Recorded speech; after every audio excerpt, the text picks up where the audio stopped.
For today. The topic of this show is youth literacy, but I think it has moved from youth literacy really to my guest, Mr. Alana McLaughlin. And she has a lot of information in reference to literacy, but she also has been encouraging me to say and to have her to say something about the issue of young children and drugs, or young children and substance abuse, as she called it. And so, Alana, let's have you to say something about how you feel that you might be qualified at the age of 8 to say something to young people your age or below about drugs and substance abuse.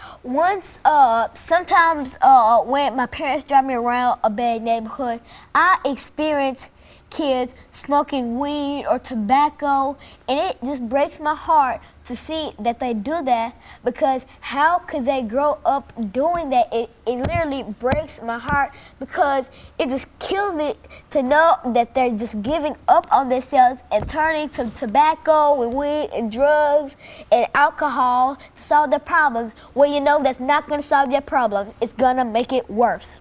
Okay. You need to stay away from tobacco, weed, alcohol. If somebody you know is doing it, if everybody calls you a freak or for not doing it, don't listen to them. You're the coolest one for not doing it. You're gonna be cool for not smoking tobacco. If somebody tells you to drink this and it'll make you cool and popular and pretty, don't. You're the coolest person if you don't. I will assure you that nobody won't pick on you or anything, but you'll be my friend if you do not smoke tobacco or weed, or don't smoke. Stay away from anybody who smokes tobacco.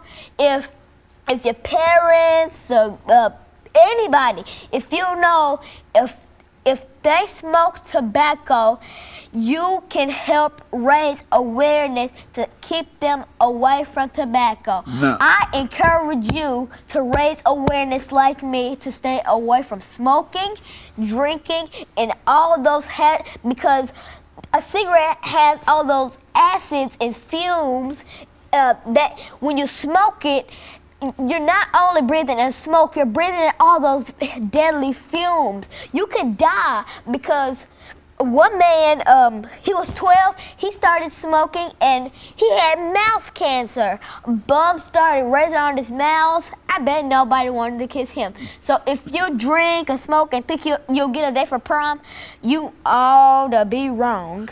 Lana, well, look, and when you look at this whole issue of young people and substance abuse, what are some of the effects of all of this substance abuse that you're talking about on the body? I think you've indicated that cancer is one of the impacts, but what are some of the other things that your research tells you about the harm of tobacco and alcohol and et cetera? Are there any health conditions that are associated with that? Talk about something that you might know in reference to that. The normal human lungs are perfectly fine, blood, strong through them, you're fine. If you smoke, your lungs begin to not work properly, and soon your lungs will not function right.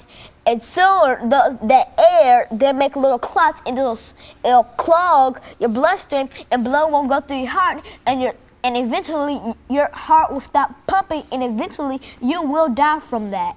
You think that, in other words, I think they call it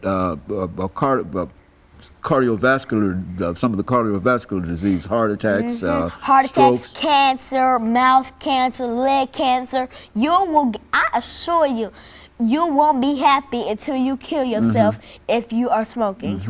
And so so you would be specific in terms of talking to young people your age. Do you find among the young people your age that they're involved in some of the things that you're talking about here?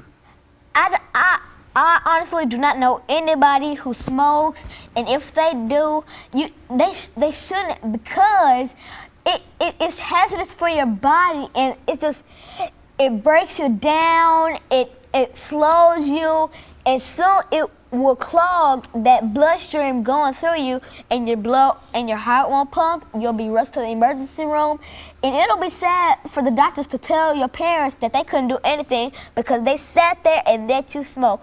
Has anybody heard of the 2-year-old who smokes 40 cigarettes a day? His dad said he's perfectly fine. Look at him. He's as chubby as God knows what. Search the 2-year-old smoking baby. Smokes 40 cigarettes a day. Now, I honestly do not know anybody who smokes, but I sure don't know anybody who's a 2-year-old baby who smokes. He started smoking at 18 months, 40 cigarettes a day, an addiction. Now he's in rehab. I don't think he ain't go. When he gets to elementary school, I honestly do not think he's gonna make any friends because his mouth gonna be smelling like tobacco. I honestly say he should eat some nicotine. That's what he should be eating 40 times a day, not cigarettes, but nicotine. Get off the cigarettes, get some nicotine. And